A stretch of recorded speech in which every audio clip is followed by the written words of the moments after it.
acho que o que a gente está experimentando nesse novo normal que vai ser durante e pós-quarentena as nossas vidas profissionais foram pedidas em massa para experimentar o digital. Eu acho que o efeito duradouro disso pode ser uma separação mais marcada nesses dois tipos de trabalho. E pessoas que definitivamente estarão mais fora, mais ainda à margem dessa incrível digitalização, é isso? Isso. A gente pode ter ainda mais politização da nossa sociedade num momento em que ela já está politizada demais. Isso também pode ser hiperestimulado por essa nova vida digital, o novo normal da vida digital? A hora que o algoritmo te conhecer melhor do que você mesmo, fake news, manipulações, mundos bipartidos ou polarizações, elas vão ser brincadeiras de criança. Eu acho que se a gente desligasse uns 3 meses a internet, ia fazer um bem danado para a humanidade. Minha mídia social, ela reflete aquilo que eu sou. Então, ela serve para me alimentar, para me educar. Então, ela é positiva para mim. Como é que está a sua mídia social?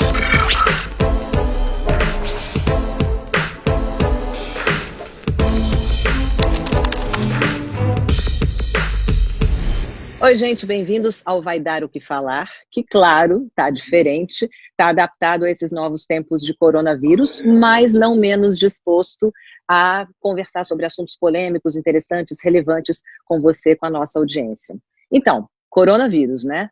A nossa vida definitivamente ficou mais digital depois do coronavírus e é sobre isso que a gente vai falar hoje. Qual é o novo normal em se tratando de vida digital? Do que a gente está falando daqui para frente? A infraestrutura da internet brasileira já registrou um aumento de tráfego da ordem de 2,5 vezes mais do que no mesmo período do ano passado. Quer dizer, definitivamente a gente está bastante digital. Mas será que dá para dizer que isso é uma tendência? Será que dá para dizer que esse é o nosso novo normal daqui para frente? E que implicações, que consequências tem isso? Para a gente conversar sobre esse assunto, eu conversei aqui, chamei para cá 2 feras. A primeira é a Lígia Zottini, que é pesquisadora e pensadora de futuro e é fundadora do Voices, que trata de tendências para o futuro. E convidei também o Pablo Hortelado, que é professor, colunista da Folha de São Paulo, e foi fundador no Facebook do Monitor do Debate Político no Meio Digital, uma ferramenta que contabiliza, que monitora, acompanha postagens e compartilhamento de conteúdos políticos nessa rede social. Então, gente, vamos lá. Vou começar pela Lígia. Lígia, muito obrigada por estar aqui, por estar cedendo o seu tempo para a gente, para falar de um tempo que eu acho que já chegou, que é o futuro, né? É curioso que você venha estudando isso há tanto tempo e agora esteja tão mais próximo da gente. Você acha que vida digital é uma tendência para o bem e para o mal daqui para frente? Ana, primeiramente, obrigada. Sempre uma honra receber um convite seu. É quase um bate-sinal. Você manda e a gente aceita. Bom, respondendo a sua pergunta, tudo aquilo que a gente conversa e fala bastante através das pesquisas, das plataformas, dos canais, é que a tecnologia é neutra, né? E o digital nada mais é do que uma consequência de alguns conjuntos de tecnologia conectados à disposição dessa humanidade, né? Dessas pessoas. Eu acho que a gente já vinha há alguns anos experimentando a internet disponível no ar, né, onde os nossos Wi-Fi capturavam, ou através dos computadores, ou através do mobile, o que já fazia parte da população ter muito acesso a plataformas, a experiências digitais, e foi acelerado nos últimos 8 anos, literalmente, quando a gente tem mais, enfim, celulares inteligentes do que pessoas no planeta, tem muita gente testando isso. Eu acho que é diferente agora com o Covid, é que efetivamente ela entrou na nossa vida profissional, né, em massa.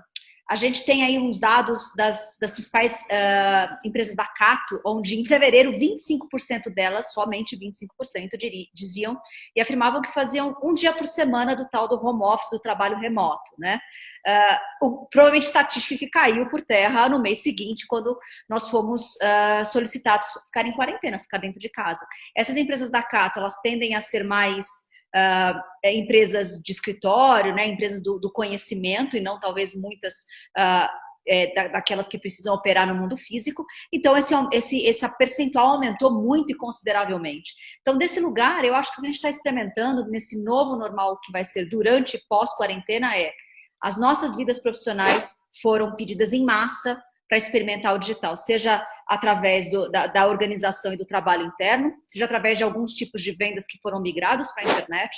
e eu acho que isso não tem volta. O que iria acontecer nos próximos 5 anos levou a gente a ter que experimentar tudo isso agora, nesses últimos 40 dias.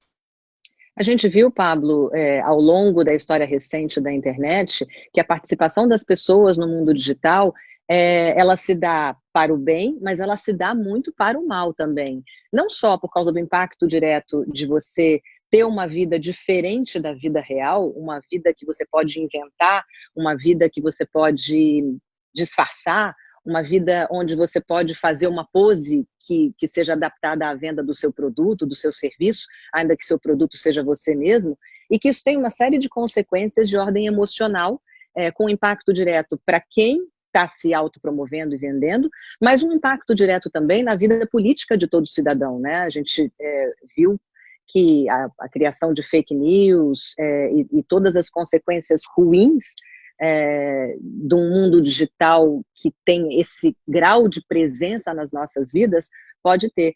Então, Pablo, quando a gente fala de mais digitalização, pessoas mais digitais, vida mais digital, para o bem ou para o mal, você acha que é mais para o bem ou mais para o mal? É difícil dizer, mas vai ter impactos profundos, né? Porque seguramente, por uma série de motivos, mesmo que a gente volte para uma situação mais ou menos normal, depois que passar esse pico de epidemia, nós vamos fazer mais quem pode, né?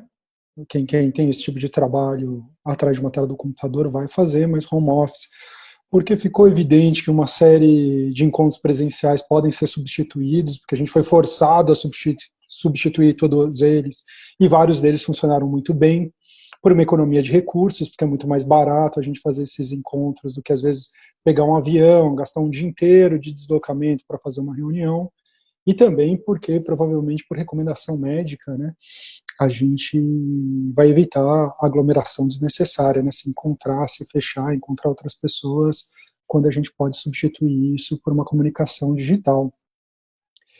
Os impactos vão ser muito profundos, porque em outros aspectos da vida, para além do trabalho, né, eu chamo atenção para um deles, que é o fato que quando a gente utiliza muito as mídias sociais, que é o que está acontecendo, né, esse aumento aí seguramente vai se refletir no aumento do consumo de mídias sociais como Facebook, Twitter e assim por diante, é que essas mídias sociais elas não têm contextos separados. A gente constrói personalidades diferentes em cada esfera da vida. Então eu não me comporto da mesma maneira com a minha família, com os meus amigos e com o trabalho. No trabalho eu tento ser mais formal, eu tendo a ser mais impessoal. Junto com a família eu sou mais carinhoso, eu sou mais atencioso, e junto com os amigos eu sou mais brincalhão. No entanto, a maneira, por uma série de motivos comerciais e não comerciais, as plataformas de mídia social, elas não separaram esses contextos. Havia modelos de mídias sociais em que esses contextos eram separados, mas elas não foram separados. No Twitter ou no Facebook, o que acontece é que quando eu posto uma coisa ali, vai para minha mãe, vai para o meu amigo e vai para o meu chefe, meu colega de trabalho. E, portanto, esses contextos se misturam, havendo o que a gente chama de colapso contextual. Eles se achatam, tudo fica misturado. E a minha preocupação é que, como fica tudo misturado, a gente vai passar a ter incentivo para aquele contexto que é o mais organizado de todos, que é o político. Isso pode realmente influenciar, ter desdobramentos políticos muito ruins. Porque como no campo político tem muita gente organizada me dando reforço ao meu comportamento, dando like, e eu misturei todas as camadas da minha vida, essa camada política ela começa a prevalecer sobre todas as outras. Isso gera uma politização assim da existência, né? A gente passa a ter o comportamento político se destacando porque ele está sendo mais estimulado pela recepção do que os outros comportamentos, né? Porque os meus filhos, os meus parentes, eles não têm um comportamento organizado de ficar me dando like, reforçando o meu comportamento. É só na política que isso acontece. Então, eu acho que corre o risco da gente hiperpolitizar ainda mais. Esse processo já estava acontecendo, mas eu acho que a gente pode ter ainda mais politização da nossa sociedade num momento em que ela já está politizada demais. Quando você fala, Pablo, de politizar ainda mais, você está falando também de polarizar ainda mais? Porque uma coisa que realmente era um processo muito ruim que vinha acontecendo é que o meio termo, a sensatez, a coerência na hora de analisar fatos estava deixando de existir e se sobrepondo a isso a imensa necessidade de estar em um dos polos da questão. A sua aceitação, talvez por causa desse achatamento de personalidades que ocorre nas redes sociais, o processo de aceitação do indivíduo se dava por que lado ele estava jogando politicamente. Então, a pessoa deixa de ter camadas, deixa de ter sensatez, de ponderar na hora de fazer um discurso, ou mesmo de ser coerente, né? O mesmo critério que você usa para julgar um, você usa para julgar outro, e julgar é uma palavra muito forte, eu nem gosto dela, mas para avaliar um e avaliar o outro, e isso era muito ruim, porque tira a sensatez do diálogo, né? Põe as coisas em polos tão opostos que eles não conseguem sequer conversar. Isso também pode ser hiperestimulado por essa nova vida digital, o novo normal da vida digital? Com certeza, né? Quando eu estou falando de politização, é dessa politização meio ruim, não é? Por uma série de motivos. Primeiro, a estrutura, a maneira como funcionam as mídias sociais, que é onde a gente está passando um pedaço grande aí da nossa vida digital, ela premia conteúdos inflamatórios, né? Conteúdos que são reflexivos, frios, que nos fazem pensar, que nos fazem estudar, que nos fazem refletir, eles não coçam o dedo, não fazem a gente apertar o botão de compartilhar. Eles justamente nos colocam numa posição reflexiva, de pensar, de rever nossos conceitos, de ir além. Já os conteúdos inflamatórios, eles geram indignação, e a indignação nos faz compartilhar, não é? Passar adiante esse sentimento de indignação, de raiva, normalmente com o adversário político, né? As pesquisas mostram, né, quanto os conteúdos mais geram de indignação, mais eles são compartilhados. Existe uma correlação muito forte entre esse sentimento e a ação de quem recebe essa mensagem de apertar o botão de compartilhamento. Então, por um lado é isso, e por outro, infelizmente o nosso campo político está organizado em dois polos, né? Então, esses dois polos, eles estão reforçando o nosso comportamento. Tudo que a gente fala que se encaixa num dos dois polos, a gente recebe like, chuva de likes, né? Aquilo reforça, aquilo nos abastece, é solidariedade, a gente se sente parte de uma comunidade, de pessoas que pensam como nós, que tem a nossa mesma versão do que é bom, do que é certo, né? E se você tem um pensamento independente, você está meio sozinho, você não vai ter aquele comportamento organizado te reforçando, né? E quando a gente olha isso no longo prazo, isso vai nos empurrando as pessoas para um lado ou para o outro, né? Isso gera essa polarização aí que é muito ruim, porque ela é intolerante, porque ela corta o diálogo e, sobretudo, porque ela corta a reflexão e as posições independentes. Vou querer ouvir o que a Lígia tem a dizer sobre isso também, porque a gente já conversou sobre isso algumas outras vezes, né, Lígia? Eu tenho muita dificuldade com a polarização. Eu tenho muita dificuldade com não pensar antes de falar. É a maneira como eu opero. Eu ouço uma informação, eu pesquiso sobre ela, ela dá uma grande volta na minha cabeça, e para que eu me manifeste sobre aquele assunto, eu preciso estar um pouco mais confortável sobre ele, e quase sempre eu fico no meio do caminho. Eu tenho uma tendência enorme, talvez por dever de ofício, eu sou jornalista, me formei desse jeito, a não tender para nenhum dos dois lados de maneira radical, ainda que a minha opinião sobre um ou sobre o outro seja clara, mas na hora de me manifestar, eu tendo a manifestar com alguma ponderação, porque o meu grande objetivo quando eu falo não é que as pessoas concordem comigo, é que as pessoas pensem sobre aquilo e formem opinião própria. E a gente vê claramente esse fenômeno ao qual o Pablo se referiu agora acontecendo. Por outro lado, Lígia, eu sinto que também tem alguns movimentos de prestar mais atenção no outro, no mundo digital, que é o único que estamos vivendo mais fortemente nesse momento, que me parecem acentuados também. Então, como é que você vê essa coisa de superpolarizar e, ao mesmo tempo, olhar o outro com alguma compaixão, com algum carinho até? Não, maravilhoso. Acho que o que o Pablo colocou fica muito claro que os mundos mais fortes têm mais espaço dentro dessas arenas digitais, né? Tem uma frase do Harari, aquele que ficou famoso por conta dos livros Homo Sapiens, Homo Deus, né? Ele é uma pessoa hoje que a gente olha muito para as pesquisas, livros e falas dele. E ele tem uma frase que eu gosto muito que diz assim: conheça-te a ti mesmo, senão o algoritmo vai.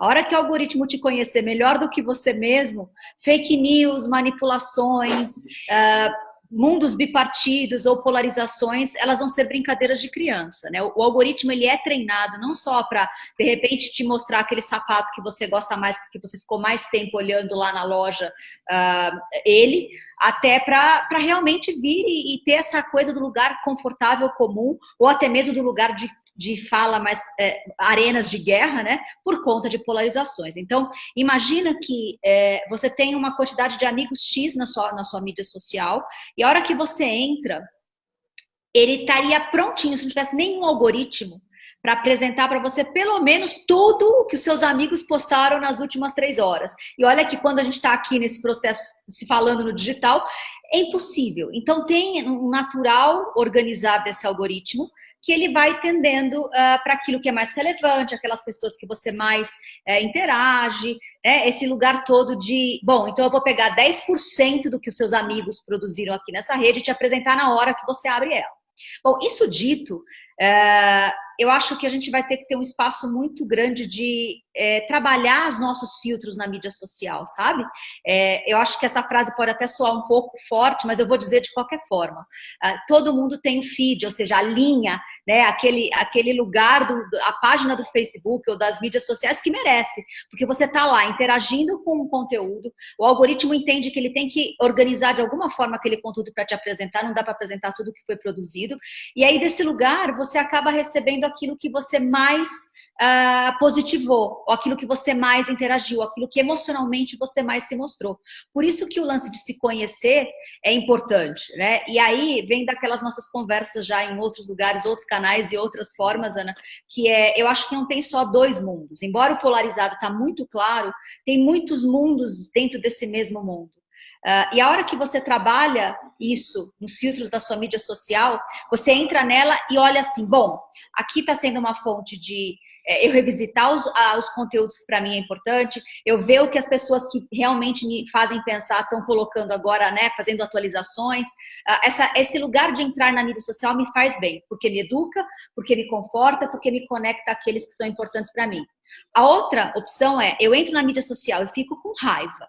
Eu vou lá e tenho um sentimento onde eu tenho que fazer alguma coisa que explode dentro de mim. Eu vou ficar, olhar aquilo, eu vou ter um acesso de ciúmes, de inveja, a mídia social está fazendo mal para você, entendeu? E, de novo, nós somos responsáveis, né? Os meios digitais são nossos, é a sala da nossa casa. Quem é que está deixando entrar dentro da sala da sua casa? Estamos todos aqui em salas de nossas casas. A gente tem que cuidar de quem a gente deixa entrar. E aí, eu digo que a minha mídia social, ela reflete aquilo que eu sou. Então, ela serve para me alimentar, para me educar, para fazer a conexão que eu disse. Então, ela é positiva para mim. Como é que está a sua mídia social? Eu acho que esse é a reflexão que a gente tem que fazer nesse momento. Como é que estão as suas plataformas? Que pessoas você está seguindo nas lives? Que tipo de conteúdo você está consumindo, já que agora está todo mundo soltando conteúdo? O que você está entregando a partir dessas plataformas? É o que você vai receber de volta. Assim é no digital, como é na vida. Mas, Lígia, vou fazer uma provocação aqui, então. Tá. Você está partindo do pressuposto de que seremos pessoas mais responsáveis, que vão prestar mais atenção naquilo que estão consumindo, que vão prestar mais atenção na sua vida cotidiana e no impacto que isso pode ter em outra ou outras pessoas, que é uma coisa que não se mostrou real até agora. Pelo contrário, o que a gente está vendo é um ser humano mais irracional, mais polarizado, mais tendendo a falar o que vem à cabeça sem nenhum filtro e sem a menor responsabilidade, com nenhuma coerência. Então, o que você vende e rende muitos likes é o que te interessa, ainda que aquilo não tenha nenhuma consistência, porque o que está sendo medido, no fim das contas, não é a sua consistência, é o seu poder de compartilhamento, de engajamento e de número de seguidores. Então, me parece um pouco otimista imaginar que o mundo vai mudar para melhor. E veja bem, eu até acredito nisso, ou pelo menos tento, mas eu todo dia acordo e penso, será que é isso mesmo? Será que eu não estou muito boazinha demais com o mundo? Não, maravilhoso. Eu tenho algumas pesquisas que mostram as mesmas áreas, né? Geralmente, quando a gente olha para a economia, para a organização social, a gente olha para 4 grandes áreas, que é a infraestrutura de todos os lugares, os modelos financeiros que suportam aqueles lugares, o conhecimento que aquele lugar gera, troca, produz, e as relações, tá? Então, olhando essas 4 caixinhas, eu consigo perceber como pesquisadora, tanto do lado do progresso tecnológico, econômico, social, quanto do progresso humano, né, pessoas, que tem já um movimento acontecendo. Né, para aquela mesma parte dura da sociedade, dessas 4 caixinhas, tem algo sendo suavizado. Qual que é o percentual disso, Ana? Hoje a gente pode pegar alguns números de algumas linhas e tentar extrapolar para as 4 caixinhas, né? Embora ainda seja muito difícil, porque o Big Data planetário ainda não está organizado. Eu diria que de 15% a 20% da população mundial tem já um acordar para essas coisas mais sutis, para as coisas menos duras, menos óbvias, menos polarizadas, aquela coisa da integração da sociedade. Vamos progredir não só como ciência, como progresso, como tecnologia, mas como raça humana. E a gente tem aí um 80% da população ainda muito... E aí os níveis são muitos, eu digo que, de novo, não é um ou outro, tem várias nuances, né, entre um e outro, mas que ainda está em processo de ter que colocar muito as suas paixões, né? E menos as suas reflexões e menos o seu conectar com a humanidade. Então, dependendo da bolha que você está visitando, e acho que você, como profissional da notícia, do conhecimento, visita muitas bolhas, a chance de você estar vendo é maior, né? Do polar, do difícil, do duro, das discussões, do like pelo like, o chamar atenção por aquilo que é uma paixão e não uma essência, né? Do que aqueles 20% que já está trabalhando de um outro lugar, que provavelmente tem muito menos milhões de seguidores, muito menos milhões de likes, mas que está trabalhando de uma forma mais consistente, tocando a essência das pessoas e não só as suas carcaças, sabe? Aquilo que é muito explosivo, ele tende a fazer um sucesso mais momentâneo. Aquilo que é mais perene, ele leva um tempo maior para ser construído. E eu acredito que, por tudo que a gente está observando, as 4 caixinhas estão sendo hackeadas por pessoas mais suaves, mais sutis, que já entendem essa consciência social de um outro lugar. Parece pouco, mas era muito menos algumas gerações atrás. E eu gosto de apostar e dizer que esse crescer rápido se deu ao advento da internet, da tecnologia, da conexão e do conhecimento chegando a muitas pessoas de muitas formas. Antigamente, a gente tinha que ter realmente os conhecimentos em livros pessoais. Não era uma mídia fácil para todo mundo. Hoje em dia, a gente tem essa facilidade. Então, esperem mais acelerar dessas pessoas acordando pelo simples fato de estarem se educando de várias fontes. Bom, isso é música para os meus ouvidos. Eu queria ouvir o Pablo sobre isso. Dá para acreditar que tem um viés positivo desse crescimento gigantesco da nossa vida digital individual para o futuro? Eu estou torcendo para a Lígia estar certa, mas, mas eu não sei se ela está certa. Eu acho que eu não. Eu sou mais pessimista. Eu acho que se a gente desligasse uns 3 meses a internet, ia fazer um bem danado para a humanidade. A gente se acalma um pouco, volta a falar por telefone com a família, se encontra mais pessoalmente, depois volta, que eu acho que dava uma refrescada no mundo. Eu acho que pode ser que tenha em outros sentidos. Eu acho que o excesso da comunicação digital, por conta desse fenômeno aí do colapso contextual, infelizmente vai a política que está muito viciada, ela está muito tóxica, ela vai contaminar outros aspectos da vida, né? E é uma pena porque isso tem a ver com o design das mídias sociais, né? O Google, por exemplo, né, que tinha uma ferramenta de mídia social lá atrás, ele tinha separado isso, né, que ele chamava de círculos, né? Então você fazia uma postagem, ela ia só para sua família, então você conseguia separar nas caixinhas os diversos aspectos da sua personalidade, né? Hoje o que está acontecendo é que tem uma mídia, que é o Instagram, que pela sua natureza, como ele é de fotos, tal, ele preserva um pouco essa dimensão do privado. Mas todas as outras foram muito contaminadas pela política, né? O Twitter está totalmente tomado pela política. Fez um levantamento outro dia no Facebook, olhando para o conjunto de links que circulam no Facebook, 85% deles são de política. Assim, é muita política, gente. É muita mesmo. Isso não faz bem. Antigamente a gente achava, né, que mais política é uma sociedade mais consciente, mas a gente está se politizando de um jeito ruim, de um jeito muito passional, muito intolerante. Eu acho que está ruim. Né? A gente está preservando só lá no Instagram, e no Instagram também tem uma dinâmica que é um pouco narcísica, né? Não é de valorização da nossa intimidade pela intimidade, tem uma coisa de mostrar, de criar uma imagem muito idealizada de nós mesmos. Eu sou um pouco pessimista nesse aspecto. Eu acho que, de maneiras mais sutis, talvez, a digitalização, no sentido de que a gente vai ficar mais em casa, conviver mais com as crianças, talvez nesses efeitos secundários, indiretos, talvez a gente descubra alguns efeitos positivos. Pablo, tem algum setor em especial que já dá para apontar que no futuro vai ficar mais digital? Vocês dois falaram de home office, claro, para quem tem condições de ter home office.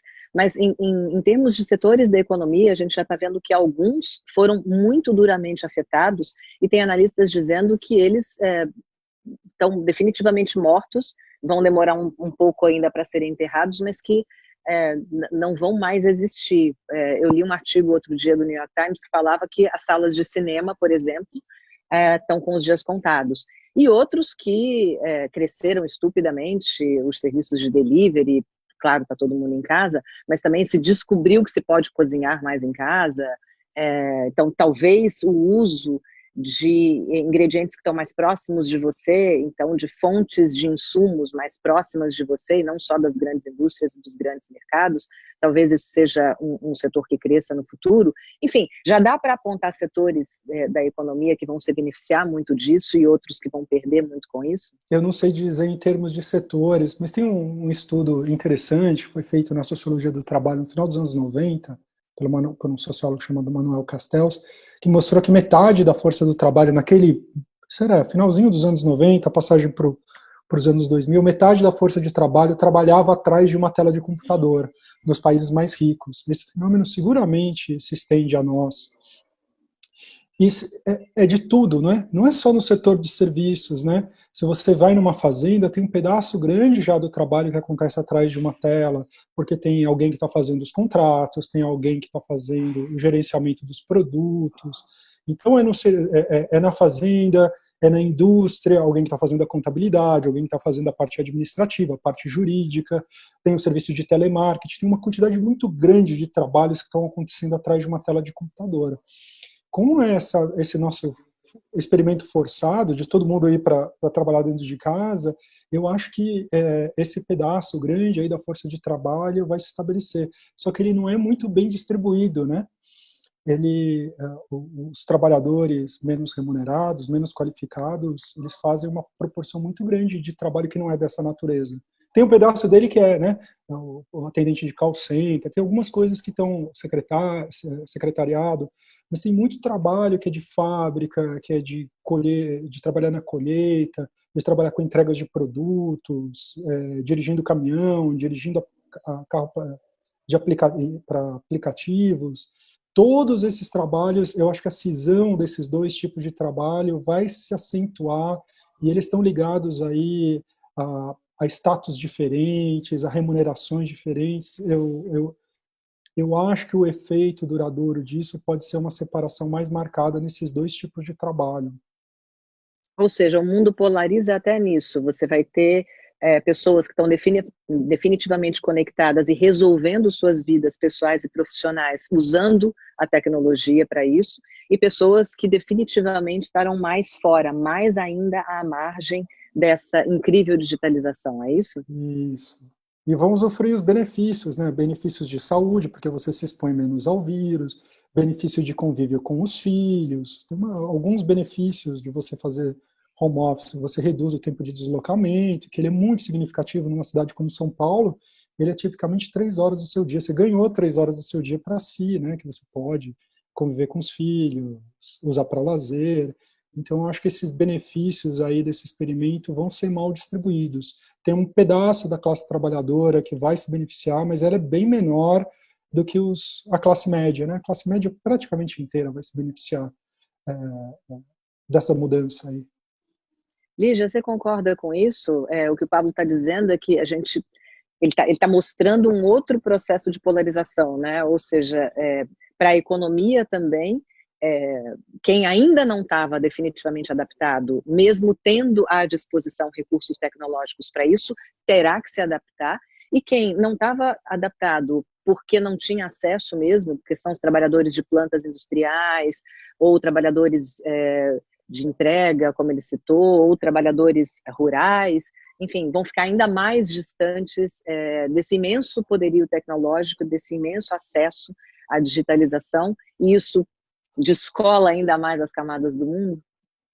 Esse é um tema que tudo que eu estudo, a gente fica olhando para que se tem algum indicador positivo que demonstre que não, tá? Porque por muito tempo, eu tenho um amigo que diz uma frase maravilhosa e isso norteia o meu trabalho, tá? Que que a concentração de riqueza não seja igual à concentração de futuro. E o que a gente acaba sempre percebendo é que o futuro ele não chega igual exatamente no mesmo tempo para todo mundo. Seja as camadas mais pobres, seja os países ainda menos desenvolvidos do que outros, cidades, estados, empresas. O futuro ele se instala em camadas, né? E isso eu acho que é da natureza de todas as coisas e vai ser muito difícil a gente instalar futuros equanimemente para todo mundo, em todos os lugares do planeta Terra.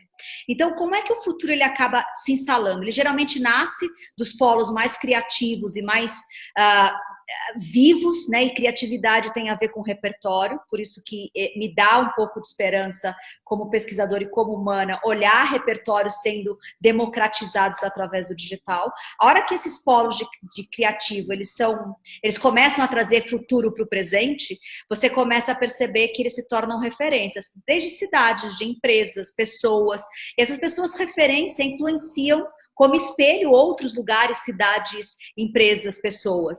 Então, desse lugar, eu acho que sim, a resposta é sim. A gente tem um que chega antes e os que chegam depois, nesse futuro, mas eu gosto de acreditar que você não faz só tecnologicamente o futuro chegar. O futuro que a gente gosta, aquele que a gente combate, diferente aquele filme que você assistiu que a máquina destruía tudo, que geralmente conecta o melhor da tecnologia com o pior do humano, não é isso que acontece todas as vezes. Então, o que eu gosto de acreditar é que a hora que eu consigo dar facilidades para uma camada, vamos concordar que a classe média vai se beneficiar planetariamente desse desmaterializar, desse digitalizar, ele começa a ter mais tempo não só para cuidar dos seus, não só para essas 3 horas que essas pessoas têm para si, eu não acho que elas vão simplesmente só dormir. Talvez num primeiro momento, sim. Num segundo momento, já descansadas das suas rotinas bastante atribuladas, elas começam a se auto-expandir, a se autoconhecer, a tentar entender o que realmente está faltando naquilo que faz ela humana.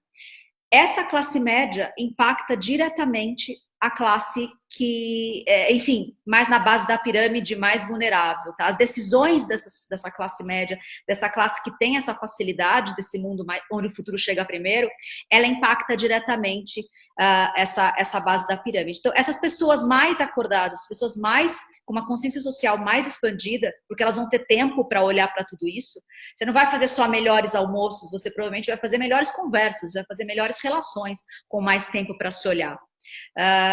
Eu acho que essas pessoas vão começar a influenciar também a base da pirâmide pelas suas próprias decisões. Aquilo que você expande em você, no seu mundo interior, como humano, você acaba traduzindo nas suas decisões profissionais, nas suas decisões de trabalho, enfim, nas suas decisões pessoais. Eu acho que é aí que a concentração de riqueza não se torna a concentração de futuro. Porque se assim for, a gente nem começou a receber todas as tecnologias potentes que vão se instalar nos próximos 10, 15, 20 anos. A gente só tem internet, celulares e computadores mais inteligentes e a possibilidade agora de plataformas digitais.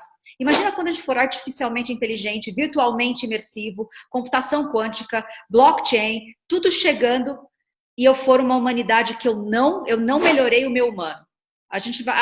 Aí os filmes vão estar certo mesmo. Entendeu? Eu não acho que é isso que vai acontecer, porque não é isso que aconteceu até então. Se você olhar 300 anos para trás, você pode dizer, nada mudou, então se tivesse uma porta, uma máquina do tempo que te levasse para lá, eu te convidaria a viver 300 anos atrás, tem todo o progresso que a gente tem tanto tecnológico quanto social, entendeu? Não é. A gente está sempre andando para frente, mesmo que parece que as duras penas, né? Eu acho que é por aí que vai as coisas todas. Gente, já temos bem mais de 30 minutos de programa, queria agradecer a vocês. A minha alma, Lígia, concorda com você, a minha alma gosta de pensar nisso, eu sou uma otimista de natureza. Embora a minha profissão e o meu olhar crítico sobre as coisas me leve a desconfiar que o Pablo pode ter razão em muitas das colocações dele.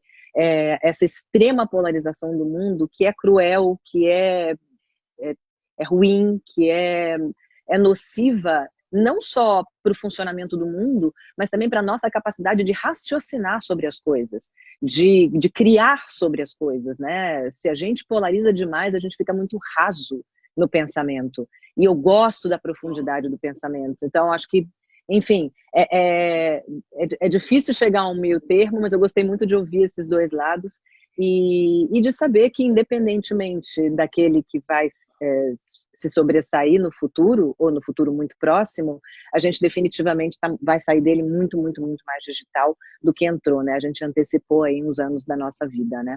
Então, Lígia, muito obrigada. Pablo, muito obrigada, viu? E a vocês que estão nos assistindo aí, imagina, vocês que estão nos assistindo aí, eu desejo um futuro digital brilhante, bonito, mas mais humano do que o que a gente está vivendo hoje, tá bom? A gente volta com mais um Vai Dar o que Falar, sobre outro assunto polêmico e que tem a ver com esse nosso momento da humanidade, que é o novo normal, tá bom?